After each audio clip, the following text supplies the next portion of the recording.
let's talk about what you do. It's intended to be is membership-based healthcare. So you pay a monthly fee and then you can come in tomorrow, today often, and be seen pretty quickly. When did you start? June 2020, middle of the pandemic, but I had a lot of non-believers. They were like, who's gonna pay you monthly to come see you? And what's the purpose? Why wouldn't they just use their insurance? And I had to have a little bit of a step back moment, be like, yeah, why am I doing this? Right. And just freaking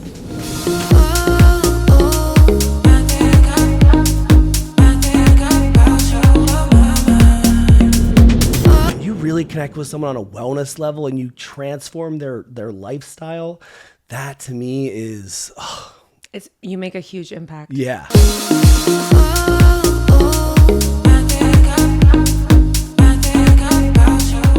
Hi guys, welcome to Am I Doing This Right, the podcast. We are back with a special guest today. James, do you want to introduce yourself? Of course. My name is James Carpenter. I am a nurse practitioner and owner of the Health Carpenter, direct primary care and aesthetics in downtown Orlando. Love it. Yeah. Okay, let's talk about what you do because I'm in awe of you, first of all. I'm fascinated by you. I absolutely love your presence on social media. Thank you. And I just want to get into what it is that your practice offers, what direct primary care is, and how you blend that with aesthetics. Amazing. Yeah. And thank you for having me. Yes. It's my first time doing this. So hopefully I don't get too nervous. No, you're fine. My practice. It's a constantly evolving kind of concept, but how it's intended to be is membership-based healthcare. So, with everything going on in the world right now, people essentially potentially losing their health insurance or health insurance premiums going up.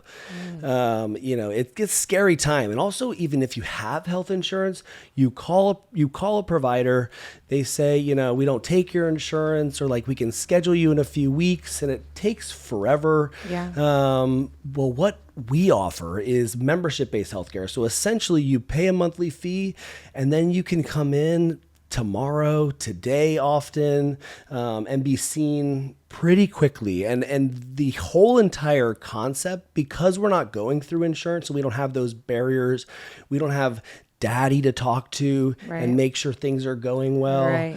We can really have an amazing relationship with our patients.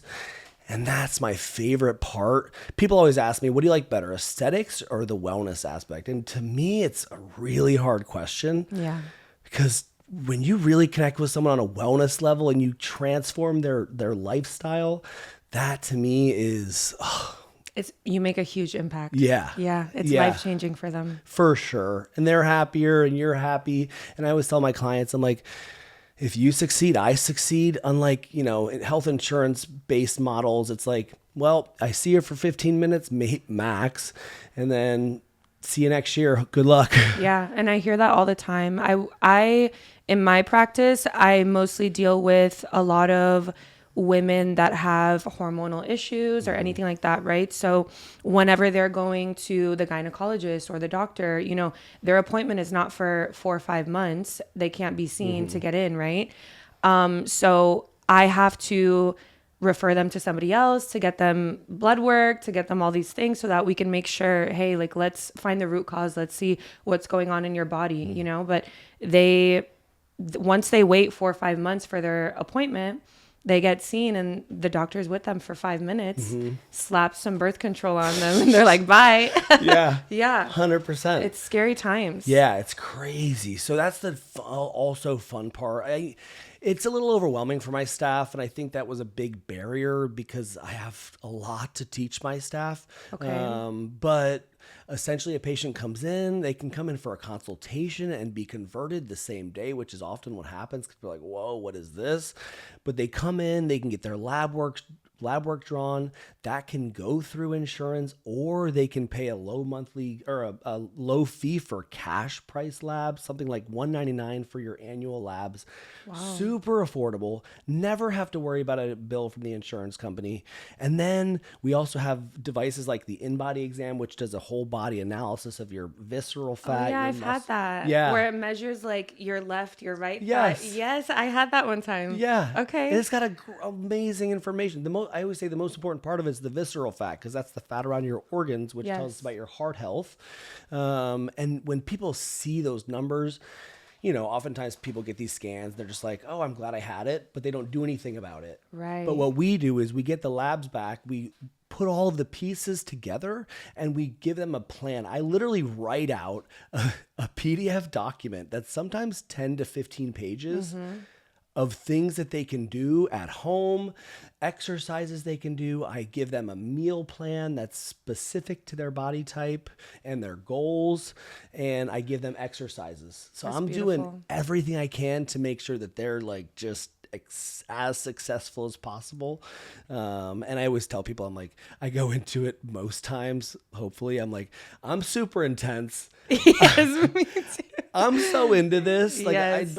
I don't want to scare you, but and I apologize, because I've found that like if you apologize about being intense, people are a little bit more like less guarded. Yes, no, I agree with you. And sometimes because we have so much information up here, when we go into a consultation with somebody that they're lacking that education, it can be overwhelming because we just want to like compute it out to them. We're like, and so apologizing for being intense is in my day-to-day as well. I'm like, so sorry, but I'm a straight shooter. If you're coming in for XYZ, I'm going to tell you everything that you need to do all at once. And then I'm going to follow up and I'm going to hold your hand and we're going to do this together. Right. So it is, but everybody's lacking that education. So I feel like they appreciate it at the end of the day. Oh, 100%. They probably are super thankful. Yeah. Yeah. That's what I'm saying. Most of my clients, I call them my little cult, which cults are bad. But we have a lot good one. But there are good ways of having a good organization. And the culture of us, like my whole staff has taken a while to get there, but I love my staff. They all work really well with the clients, but yeah, the clients really respond well, because right now they're getting most of their information from TikTok or Instagram. Right. And that's a freaking mess. No, I know. And we're having to literally fight that beast and debunk everything every day. Okay, so that's another thing I want to get into. I want to get into your staff. Okay. So first of all, I want to talk about, when did you start?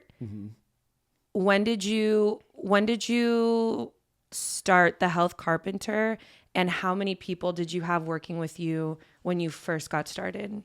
Yeah. Okay. Like how, I want to know all of that. So June 2020, my gosh, not 2010, June 2020, middle of the pandemic, probably early-ish.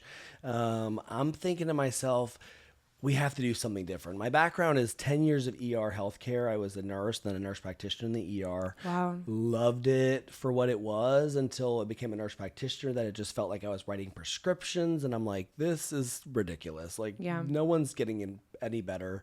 We're just band-aiding everything. We need a change. And then I found DPC, the direct primary care model. And I'm like, oh my gosh, this is so cool. I can really love on my patients. Was somebody already doing it? Somebody that you knew was practicing it? Yes. Okay. So there was a mentor of mine. So it's a long story, but I was going to go back to school for my doctorate at UCF. So they hooked me up with a guy who owns a direct primary care in Merritt Island. Okay. Oh my gosh, his name is totally slipping my mind. He's going to kill me. I'll remember it in a bit. But he's the one who I kind of just like had a brief conversation with. I met up with him. He's like, here's how this works. Here's the programs you need. Good luck.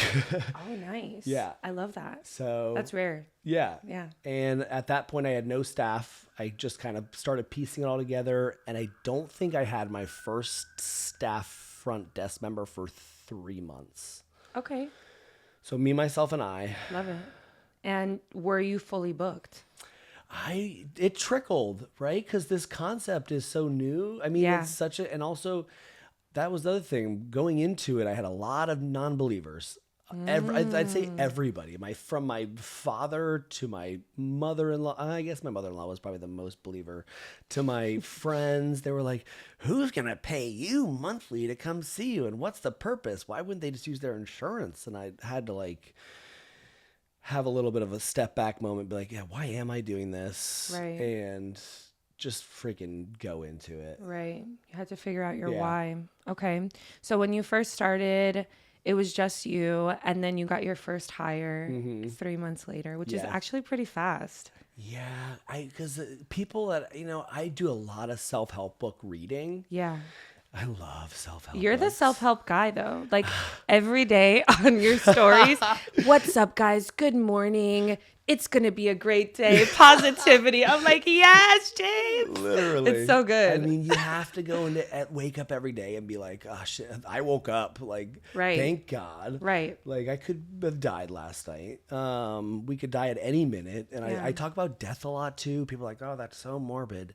But research shows that if you talk about death and how you're going to die, it's going to happen to all of us. It So is, yeah. we could just talk about it and make it a little bit less of a thing. Yeah, totally. But I forget where I was going off on that tangent. So but- your first hire, Oh gosh, 3 months my first later. hire. And how did you go about that? It's kind of like a blackout. My problem with the practice, I'm great at healthcare and taking care of patients. I've never been in a role of management It's so hard. ever in my life. I mean, sure, I was a camp counselor. They promoted me to counselor in training. That's a form of management. Yeah. It's fine. Oh, yeah. 8-year-olds to 18-year-olds. Sure. Well, I'm Right. trying to manage myself. You were doing your big one with that Yeah, one. You were like, yeah. this is preparing me. So sure, yeah, all along the route, there's been management things, but never like specific training. Okay. So that's where I fumbled a lot in the beginning, like hiring the wrong people that just didn't match my culture, match my vibe, that kind of thing. Okay. And so what would you say was your aha moment in business when you were like, okay, if I'm going to take this and go all the way, I need a team. I need to expand to aesthetics, because you didn't have aesthetics at the very beginning, did you? Yeah, I did. Oh, you did? Yeah, I've been training in aesthetics for maybe 3 years prior to opening the practice. I went to a class in Fort Lauderdale. It was okay. And I always say aesthetics is so fun, but it's also such an art form. Yes. And I'm like, it's one of those things that still takes up so much of my time learning. Yeah. And also you learn from one person that does it this way, and then another person then does it another way. And you're like trying to find your way. And then you have the products, which you can, They're all different. they're all different. There's things like Sculptra, which I initially loved because it builds collagen and elastin, but then come to find out it's microplastics that cause the inflammation, that cause the skin rejuvenation. So what do you use now? Radiesse is my go-to. So Radiesse Okay. is a calcium-based product that when you dilute it down, it actually helps to build collagen and elastin.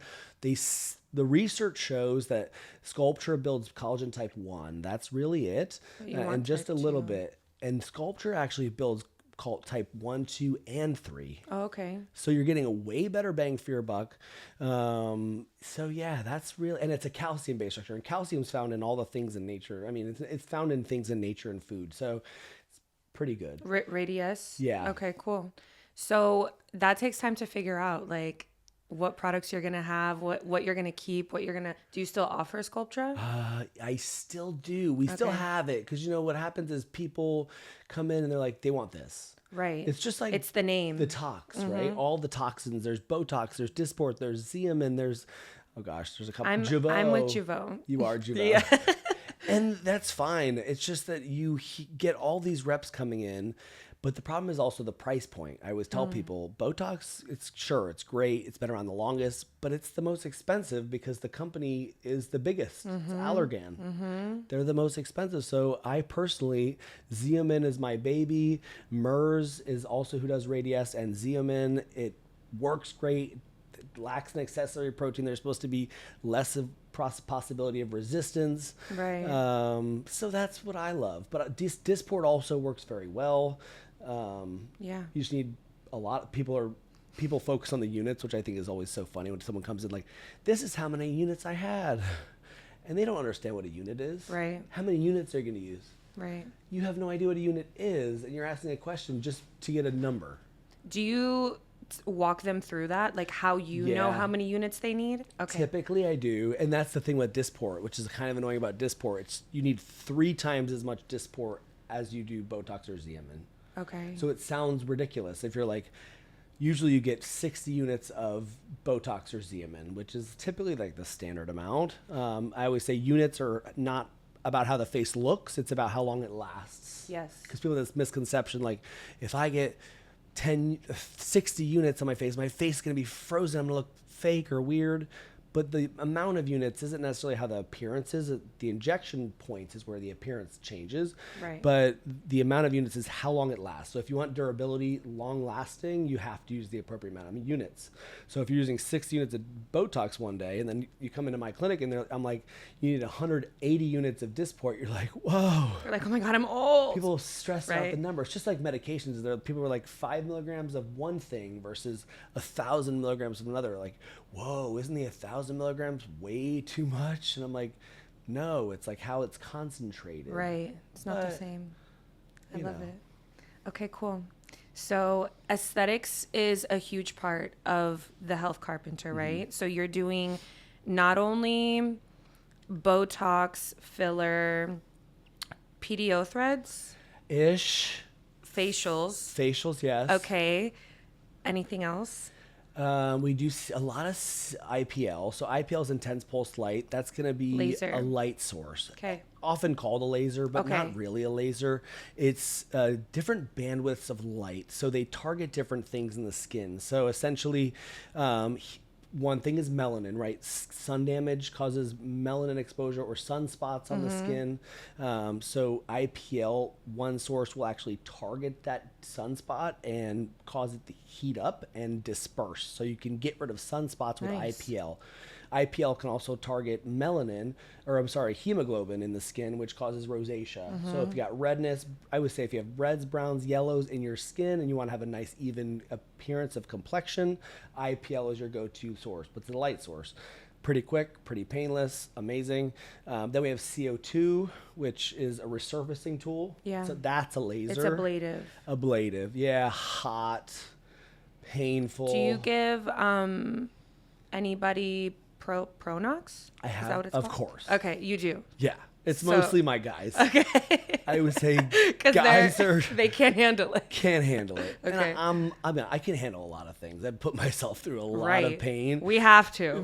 But we need to test all of this yes. out. Okay. And every time I'm using those devices, I'm like, those medical sales reps are liars, which they are. They are. That's the one thing. That's the one thing that's the hardest part of this industry is the reps. I know. I do want to touch on that too, because I think now as I'm getting, like, this is year 7 for me, but now, once you get a medical director and then you can bring on certain lines that, are bougie and exclusive, I feel like the reps get worse. The worst. I'm like, what are we doing here? Yeah. I'm not getting the same TLC that I was when I had, my first couple lines. It's terrible. Yeah. Yeah. But I'll complain about the reps and then be like, Allergan, for instance, since they're so big, I've never had an Allergan rep step foot in my building. Really? Because they're so well known. They don't need to come to us small people. Ew, so who do you talk to? It's like an emailed person. What? Like, hey, I need an order of Botox. And they're like, okay, how much? Oh, so it's like very far and wide, like that distance. You don't, you're not in cahoots with them. No, we're a number. That's terrible. Yeah.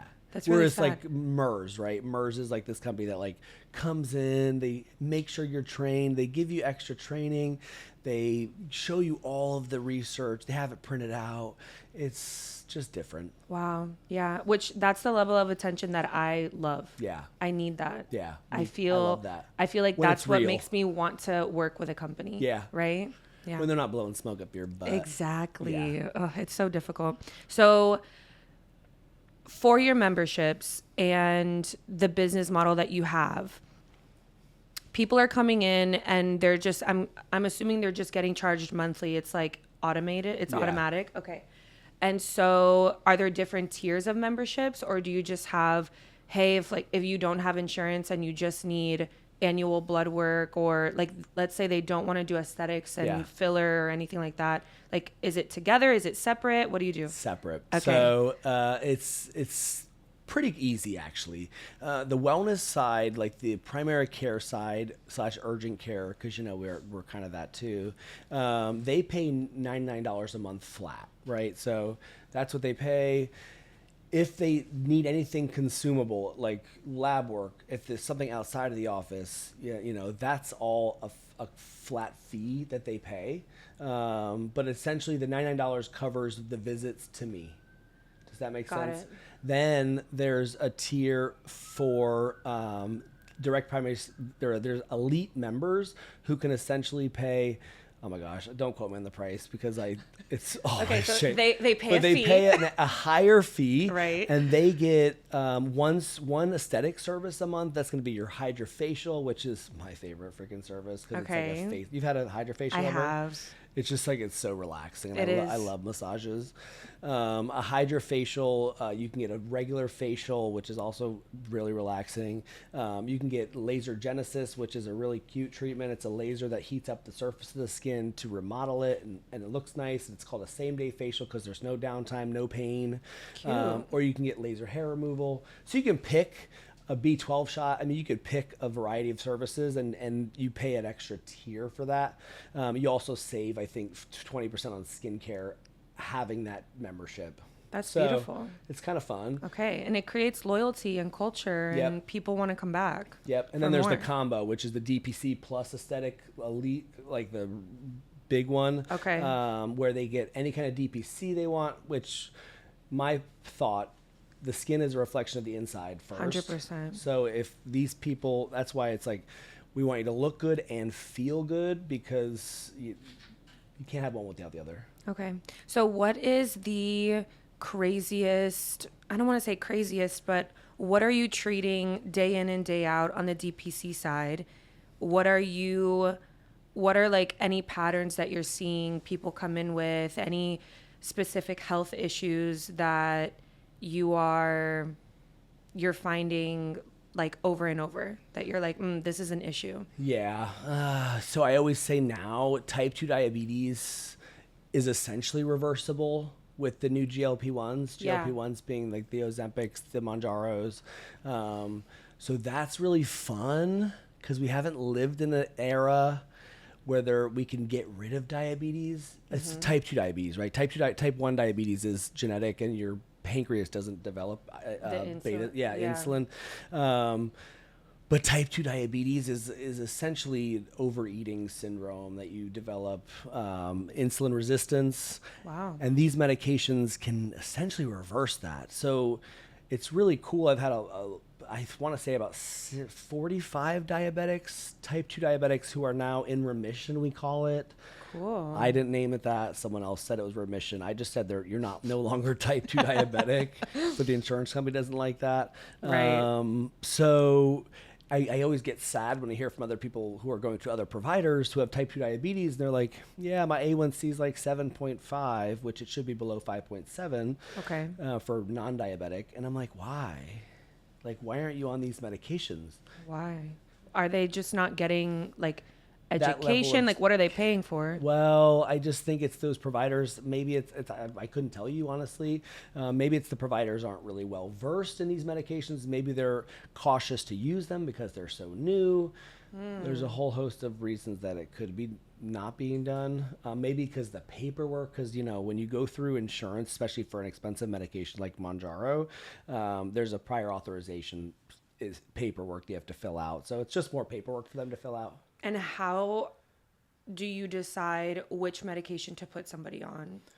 It's to be honest, it's usually what you're most comfortable with initially, right? For instance, like someone has high blood pressure. I know that losartan is going to have the fewest amount of side effects, along with lifestyle changes, right? Because high blood pressure is a lifestyle problem most of the time. It's either dietary, lack of exercise, lack of water. Right. So focusing on those things first, but Yeah. also starting a medication that's got the fewest side effects.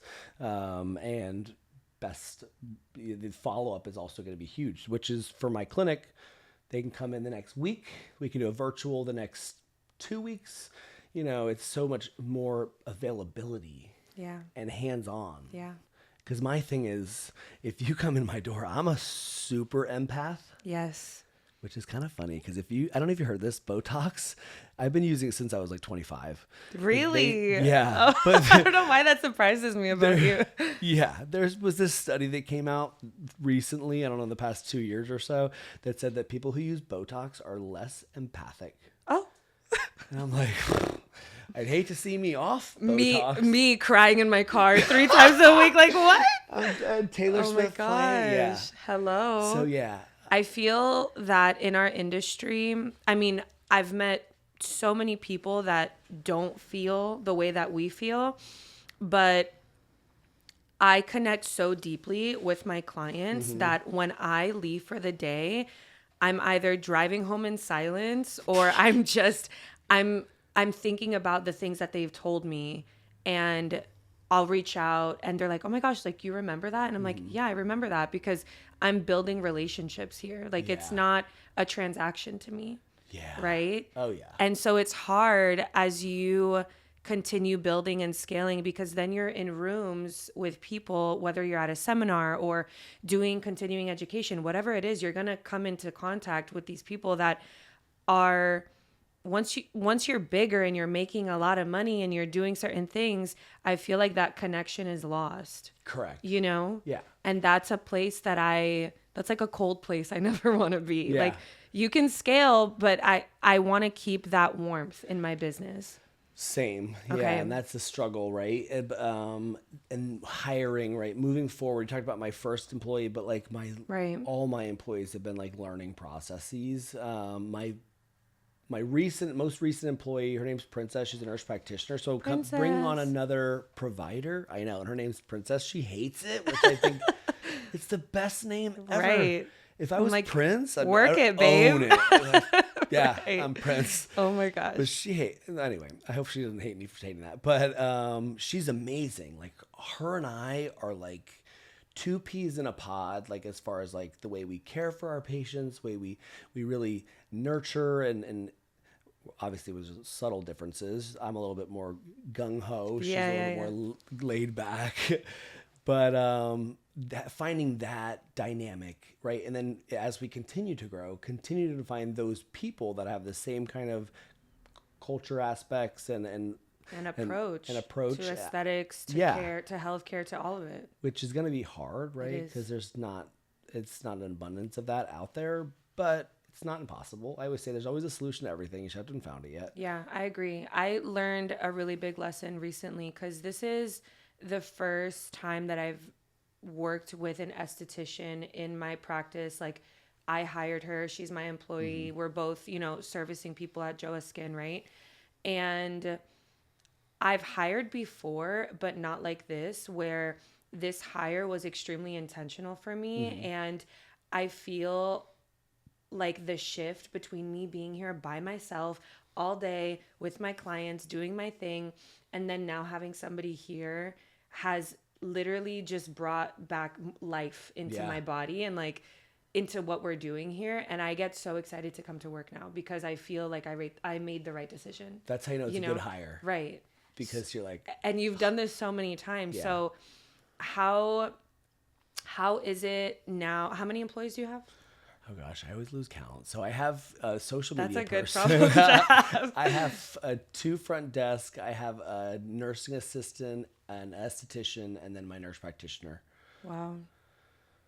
Yeah. Okay. Full house. Full house. Okay. And how many rooms do you guys have? We have Essentially 3. Our building is split, so there's another practice on the other side of my current practice that has 3 rooms as well, and they do a similar model, but it's more toward corporate.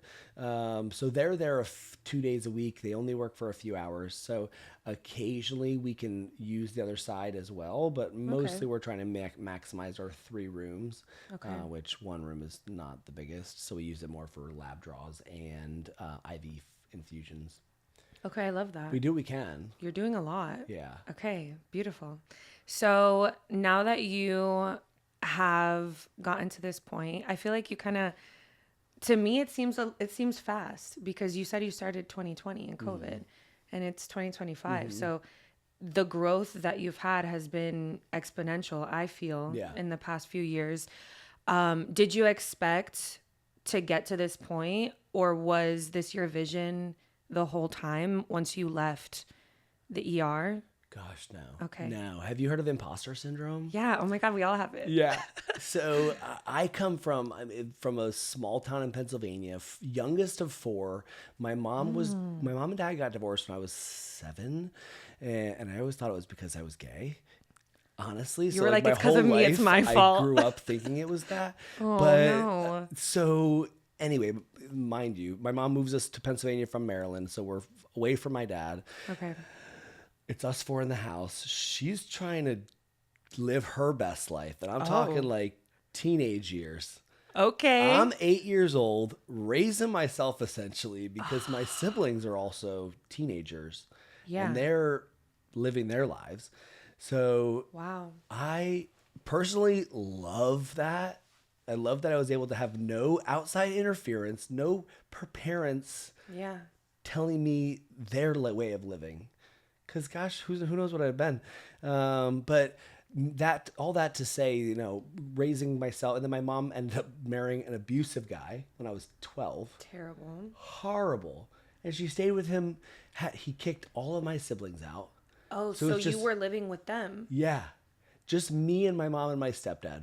Okay. Before that was us in a 3-bedroom house. And as I called my brother today, he's like, who lived with who? I completely forget. I think I was 3 of the brothers in one room, and it was like a small room.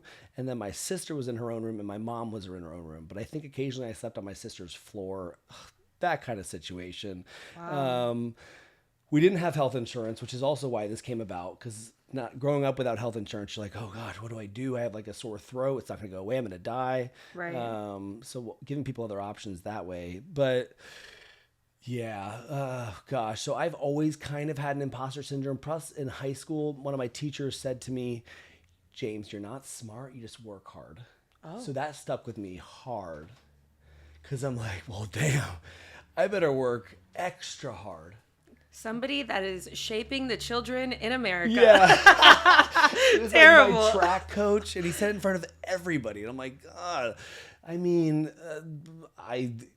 true. I mean, I work excessively hard. I'm literally obsessive about everything I do, which I don't mind. No, and having a little level of like perfectionism, I think, is nice. Excellentism. So I've just learned about this new concept. Perfectionism is toxic. Okay. We should strive for excellentism. Okay, teach me. Because it's like the perfectionism is just unrealistic. You can't ever reach perfection, and it's all subjective. Your perfect isn't my perfect. Right. So if we just strive to be excellent, that's what we should be doing. Okay, beautiful. So yeah, this imposter syndrome throughout this whole starting process. Like, why am I here? I had people doubting me. What are we doing? Mm-hmm. But meanwhile, I'm just like, I gotta do it. I can do this. And then one day, like, I don't know, 2 years ago, I was like, okay, I had a good staff. No more imposter syndrome for the most part. It comes and goes still. You recognize you sometimes you just have to pause and recognize where you're at and understand that it's meant for you. Yeah. And you wouldn't have any of this if you weren't supposed to be doing this. Yeah. It's yours. And other people, they're not doing it. No, they're not doing it. Yeah. Do you remember when you and I met? I made this comment and I thought it was so funny because at the time I knew nothing about you. Mm-hmm. And you didn't even say anything. I was like, which is good for me because you guys say too much. No, I made a comment about, oh, like I love working for myself because working for somebody else like would suck. And I don't know, there was like a little bit of silence and then laughter. Like we all laughed. And I knew nothing about you or what you did. And then later we started to follow each other on social media. And I'm like, oh my gosh, like, how could I have made this comment in front of this guy? Like, he's doing bigger shit than me. I was like so humbled. And I was like, Ericka, you need to calm down. No. Oh my God, it was so funny. I just saw a psychic for the first time in my life at this like random party. And she said, you need to shut up. She also, I don't know. I have to email her because I didn't get I forget part of the reading, but part of it was 3 people are going to try to kill me, or 1 person's going to try to kill me 3 times. Can't remember the specifics on that one. Probably important. Wait, I can't. She said you need to shut up. The gist was that she didn't actually say that. She said sometimes you just need to like let other people talk. But my problem with that is a lot of people don't like to talk. Or they are not saying good things. Good things. You're just saying nothing. Nothing. And I'm just trying to like stir up some kind of like excitement. Yeah. I was having a conversation, I think yesterday or 2 days ago with somebody. And they said, when you speak, you command attention and you are really saying things of value. Yeah. And I said, thank you so much, because it takes a long time to get there. Oh, I feel after having so many consultations and interactions with clients and all these things, I'm a yapper and I try not to say unnecessary things that could get me in trouble, right? Yeah. I'm like, let me just say what needs to be said, Yeah. bring value, and then if not, I'm going to shut my mouth. Totally. Be mindful Right? about it. That's it. Yeah. Because people are watching us. Everybody's watching. I know. People And are watching you too. I'm waiting to be canceled.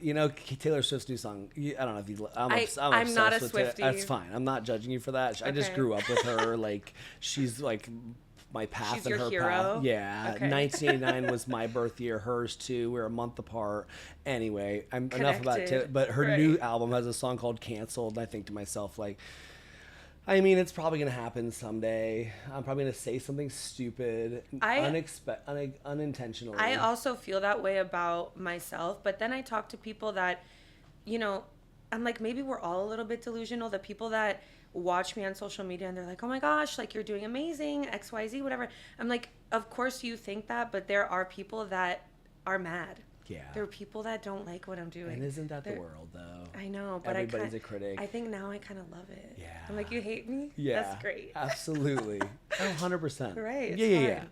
Love the So haters. we're going to keep up with you on social media. Cool. You guys have to watch him twerk on his page. And he makes the funniest reels. I love everything about what you're doing. I love it all. Thank you for being here. Thank you for having me. Yes, it was so fun. This was so fun. And I'm going to link all your socials down below so Cool. people can keep up with you. If you're in the Orlando area, you're located downtown Orlando? Yep, South Downtown, 1111 Orlando, or 1111 Lucerne Terrace, right by Lucerne ORMC. Terrace. Okay, perfect. Right by ORMC. Reach out. I feel like you are offering something that right now, like insurance, there's a lot of gaps in the healthcare system, and you definitely are filling a gap. So Definitely. people will reach out to you. I love it. Thank you for being here. Thanks for having me. Thank you guys for watching, and I will see you on the next one. Oh